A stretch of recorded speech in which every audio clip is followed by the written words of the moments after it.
மற்றொரு அண்மை செய்தி. கர்நாடக ஆளுநரின் உத்தரவுக்கு எதிராக முதலமைச்சர் சித்தராமையா மனு ஒன்றை தாக்கல் செய்திருக்கிறார். நிலமுறைகேடு வழக்கில் சித்தராமையா மீது வழக்கு பதிவு செய்ய ஆளுநர் உத்தரவிட்டிருந்தார். இந்நிலையில் இன்று ஏற்கனவே காங்கிரஸ் போராட்டம் அறிவித்திருந்தது. அதனைத் தொடர்ந்து கர்நாடக ஆளுநரின் உத்தரவுக்கு எதிராக முதலமைச்சர் சித்தராமையா தரப்பில் உயர்நீதிமன்றத்தில் மனு தாக்கல் செய்யப்பட்டிருக்கிறது. நிலமுறைகேடு வழக்கில் சித்தராமையா மீது வழக்கு பதிவு செய்ய ஆளுநர் உத்தரவிட்டிருந்தார்.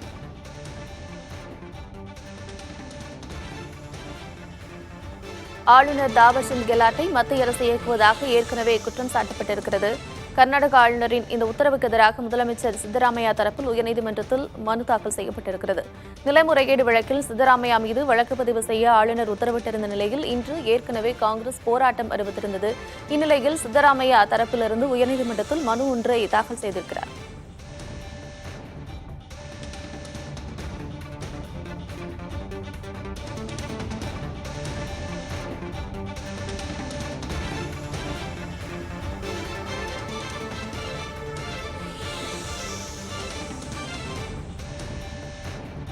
ஆளுநர் உத்தரவுக்கு எதிராக கர்நாடக முதலமைச்சர் சித்தராமையா சார்பில் கர்நாடக உயர்நீதிமன்றத்தில் மனு தாக்கல் செய்யப்பட்டிருக்கிறது.